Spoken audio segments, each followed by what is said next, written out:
우리나라에 대한 일본 수출 규제의 부당성을 알릴 WTO 일반 이사회가 스위스 제네바에서 열리고 있습니다. 우리나라가 의제로 제안한 이 일본 수출 규제 문제는 당초 첫날인 어제 다뤄질 것으로 예상이 됐지만 앞선 안건들에 대한 논의가 길어지면서 하루 미뤄졌습니다. 이에 따라 한일 두 나라는 우리 시간으로 오늘 오후에 격돌할 예정인데요. 팽팽한 긴장감이 흐리는 한일 간의 국제 여론전 어떻게 전개될지 서울시립대 경제학부 성한경 교수와 이야기 나눠보겠습니다. 어서 오세요. 안녕하십니까? 네, 우리 시간으로 오늘 저녁쯤에 이제 진행이 될 것 같은데 우리와 일본의 국제 여론전 어떻게 예상하십니까? 예, 23일, 24일에 걸쳐서 WTO 일반 이사회가 열리게 되는데요. 우리나라는 164개 이제 WTO 회원국들 앞에서 일본 수출 규제의 부당함을 주장할 것으로 알려져 있습니다. 한국에서는 이제 차관복급 산업부 관계자가 파견되었고 일본에서는 외무성 경제통상국장이 파견된 것으로 알려져 있습니다. 예. 그 WTO 구조에 보면은 강요회의, 즉 2년에 한 번씩 열리는 강요회의가 가장 최고위 결정기구이고 일반 이사회는 그 밑에 있는 것이라고 생각하면 될 것 같습니다. 예. 그래서 강요회의를 제외하고는 가장 높은 최고위 결정기구라고 볼 수 있는데요. 한일 모두 이제 치열한 외교전을 준비하고 있고 우리는 뭐 산업부 관계자분의 말씀에 따르면 일본의 주장을 한 방에 넘어뜨릴 수 있는 준비를 하고 있다고 알려져 있습니다. 제가 판단하기에는 우리가 많은 준비를 했고 우리 주장을 강하게 얘기할 것 같습니다만은 WTO란 것이 워낙 또 외교의 현장이기 때문에 외교의 특성상 일방적으로 한쪽이 승리하는 상황이 나온다기보다는 좀 그냥 어느 정도 정리되는 상황으로 나올 수 있습니다. 그럼에도 불구하고 우리가 일본의 수출 규제의 부당함을 알릴 수 있는 좋은데 기회가 되지 않냐고 생각합니다. 네, 자, 일본의 수출 규제 문제가 WTO의 일반 이사회 의자로 상정이 됐다고 해도 여기서 바로 결정이 나는 게 아닌 걸로 알고 있는데요. 이 WTO 제소로 가기 전의 단계로 봐야 되는지 이게 어떤 의미가 있는 겁니까? 예, 일반 이사회에서 구속력 있는 결정이 나오기는 쉽지 않고 그냥 그 문제에 대한 국제적인 여론을 좀 환기시킨다는 차원에서 의의가 있다고 생각할 수 있습니다. 예. 또 아무래도 우리의 고위급 관계자가 갔고 일본에도 고위급 관계자가 오게 되는데 WTO 그 회의장에 가보게 되면은 뭐 화면에 많이 나왔습니다만은 한국의 코리아와 이제 일본 저펜이 알파벳 순서대로 앉게 되면 늘 옆자리에 앉게 되어 있습니다. 예. 그래서 자연스럽게 뭐 만나게 될 가능성이 크고요. 또 사실은 지금까지 한국과 일본이 국제적으로 경제적 이익을 공유하는 경우가 많았기 때문에 굉장히 좋은 분위기에서 같이 앉아 있었었는데 지금은 좀 다르게 분위기가 전개될 수밖에 없을 것 같습니다. 네. 그 일반 이사회에서 문제점을 제기하고 그 부당함이 알려지게 된다 그러면은 제소할 명분이 좀 더 쌓이는 건 맞습니다. 하지만은 반드시 이게 정해진 절차는 아니고요. 그냥 예. 절차적 정당성을 확보하는 차원이라고 보면 되고 이런 또 일반 이사회에서 발표를 하기 위해서 준비하는 자료들이 결과적으로는 제소를 위한 준비 자료가 될 수 있으니까 그런 데에서는 의의가 있다고 생각을 합니다. 예, 네. 우리 측 대표로 김승호 산업통상자원부 신통상질서전략실장 수석 대표로 파견이 됐는데요. 이분이 이제 통상통으로 꼽힐 정도로 이쪽에 좀 많이 알려진 인물인가 봅니다. 예, 본국에서 파견되는 그 대표 단장인 김승호 실장님 같으면은 신통상 실서 전략실에 이제 계시는데 예. 그 실 내에 보면은 통상 분쟁 대응과라고 해서 후쿠시마 그 수산물 분쟁을 승리로 이끌었던 팀이 있습니다. 예. 또 그 실장님 스스로도 이제 제네바 대사관에서 참사관을 지냈고 WTO 세이프가드 위원회 의장을 지냈기 때문에 뭐 WTO와 관련된 다자 통상에 대해서는 아주 전문성이 높은 분이라고 판단을 합니다.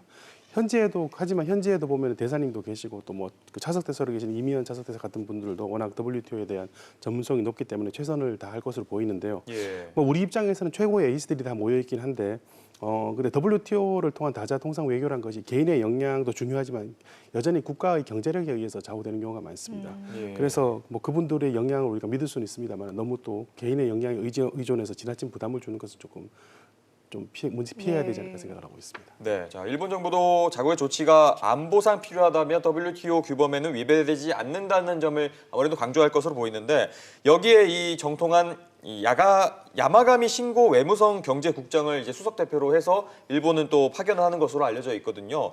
일본은 좀 어떤 식으로 좀 자기들의 의견을 피력을 할까요?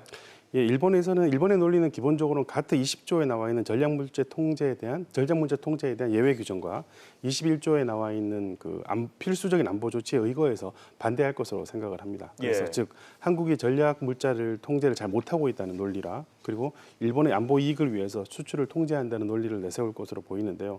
실제로 이러한 조치들은 일본 관리들이 수출 제한 조치를 한 이후에 지속적으로 주장했던 바이기도 합니다. 네. 하지만은 그 안보 이익에 대한 예외 규정을 너무 지나치게 확대 해석한 부분이 것은 문제점으로 보이고요. 그리고 또 이러한 조치들을 시행하는 데 있어가지고 충분히 설명하지 않은 것은 좀 문제가 있어 보입니다. 그럼에도 불구하고 일본이 워낙 준비를 잘하는 나라이기 때문에 우리가 쉽게 방심하는 것은 좀 금물이 아닐까 생각을 합니다.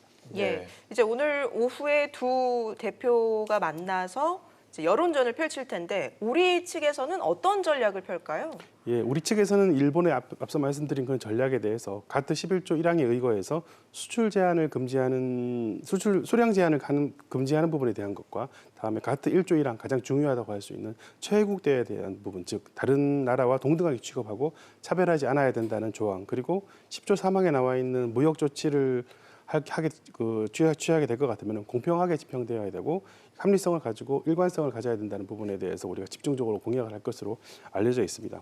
또 지난달에 일본이 오사카에서 열렸던 G20 회담을 할 때 자유무역을 굉장히 주장을 했었는데 지금 하고 있는 행위가 이율배반적인 행위가 아니냐라고 얘기를 할 것 같습니다.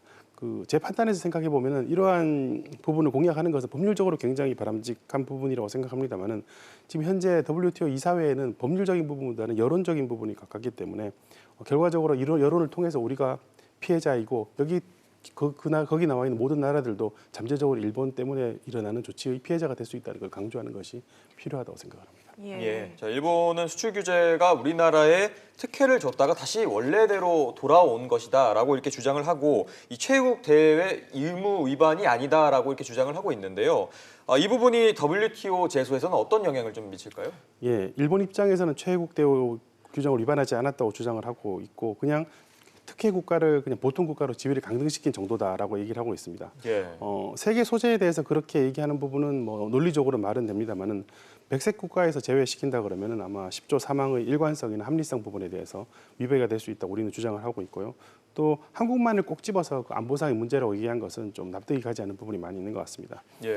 제 판단에는 일본이 실제로 천명한 조치들의 약점도 있습니다만은 그런 조치들을 실행하는 과정의 문제가 정말 심각하다고 생각을 합니다. 그래서 우리는 유사 판례를 잘 활용해서 그 과정의 문제를 잘 짚어낼 필요가 있고요. 그런 부분이 굉장히 괜찮은 전략이라고 생각하고 좀 큰 문제는 WTO 상소기구가 조금 제대로 작동할 수 있을지에 대한 문제는 조금 있는 것 같긴 합니다. 예. 일본이 우리나라를 화이트리스트에서 제외를 정말 시킬 것인지 가능성은 어느 정도로 보십니까?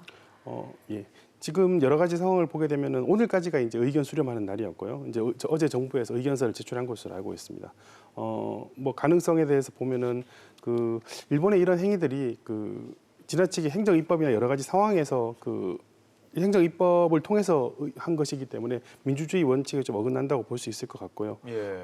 그리고 전략 물자에 대해서 사전 양자 협의를 안 했다고 했는데 그 협의를 하는 국가 주체가 굉장히 적습니다. 그래서 좀 일본이 주장하는 바가 무리한 점이 있는 것으로 보입니다만은 현재까지 상황을 보면은 의견 수렴 절차를 거쳐서 조치를 실행할 가능성이 높다고 보는 것이 뭐 대세적인 의견인 것 같습니다. 네. 하지만 일본인도 입장에서도 그런 조치를 취하게 될 경우 같으면은 사실은 여러 가지 규정을 위반하게 될 가능성이 높아지기 때문에 부담이 될 것이고요.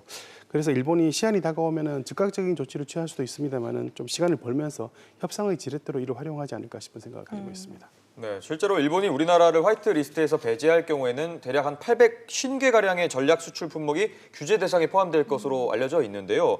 실제로 이렇게 됐을 경우에는 그에 따른 타격이 좀 심각할 것으로 보이는데 어떻게 보십니까? 예, 뭐 앞서 이미 제안했던 3가지 품목 외에도 지금 아까 말씀드린 것처럼 굉장히 품목이 많고 그 품목들이 전자산업이나 기계산업 전반에 걸쳐서 있기 때문에 뭐 타격은 사실은 굉장히 클 수밖에 없습니다. 예. 근데 문제는 이런 조치를 취하게 되면 일본이 받는 타격도 상당할 수밖에 없다는 것을 말씀을 드릴 수 있습니다. 특히 네. 지금 일본이 조치를 취하려는 산업들에 대해서 일본이 세계적으로 가장 경쟁력을 가지고 있는 산업인데 일본 입장에서 수출을 못하게 되고 그리고 한국이 이제 일본의 수출 규제에 적응해서 대체 수입처를 찾는다든지 아니면 국산화를 추진하게 된다 그러면 일본 입장에서는 그 산업들이 지나치게 생산이 줄어드는 문제를 제가 발견한 적도 있습니다. 그래서 수출 경쟁력이 이렇게 약화되는 경우가 잘못하면 일본 입장에서는 새로운 잃어버린 20년을 시작하는 단계가 되지 않을까 싶은 생각도 있습니다. 네, 이런 가운데 존 볼턴 미국 백악관 보좌관이 어제 우리나라에 왔는데요. 오늘 이제 정의용 실장과 강경화 장관 만나서 이제 논의를 할 예정인데 미국이 이 한일 문제에 있어서 어느 정도 역할을 할 것으로 보십니까? 예, 이제 존 볼턴 보좌관이 일본을 거쳐서 한국을 왔는데 그 여러 언론 보도에 보면 그분이 그렇게 웃는 얼굴을 보인 적이 거의 없는 분입니다. 근데 네. 일본 관리들한테 굉장히 환한 미소를 가지고 웃는 모습을 봤거든요. 그래서 예. 아마도 호르무즈 해협과 관련된 사태에 대해서 일본이 힘을 보태는 쪽으로 얘기하지 않았을까 싶은 짐작이 가고 아마 수출 규제 문제는 사실 그분 입장에서 부차적인 문제라고 생각을 할 겁니다. 예. 그래서 또 우리나라에서 사실 존 볼턴 보좌관에 대한 인식이 뭐 그렇게 좋은 편은 아니고요. 그래서 좀 이번 상황에 대해서 지나치게 낙관적인 그 전망을 한다는 건 좀 힘들다고 생각을 하는데 아무리 그래도 어쨌든 트럼프 대통령한테 현재 한국의 상황에 대해서 직접적으로 이제 보고할 수 있는 상황의 분이라고 볼 수 있으니까 어느 정도 잘 설명을 해줘야 될 것이라고 생각을 합니다. 근데 어제 이제 좀 안 좋은 일이 있었는데요. 러시아 전투기랑 중국 전투기 우리나라 영공을 침범하는 일이 있었는데 그렇죠. 사실 이게 어떻게 보면은 한일 간의 대립으로 인해서 미국이 치러야 되는 비용을 보여주는 한 단면이라고 생각을 합니다. 그래서 일본의 이런 어처구니 없는 어떻게 보면 일탈 행위가 안보 이익도 이렇게 침해할 수도 있고 그리고 잘못하면 경제 이익까지도 침해할 수 있다는 상황을 잘 실증해서 정부가 보여준다 그러면은 효과적인 만남이 되지 않을까 생각을 합니다. 예, 네. 알겠습니다. 지금까지 서울시립대 경제학부 성한경 교수와 함께했습니다. 말씀 고맙습니다. 고맙습니다. 감사합니다.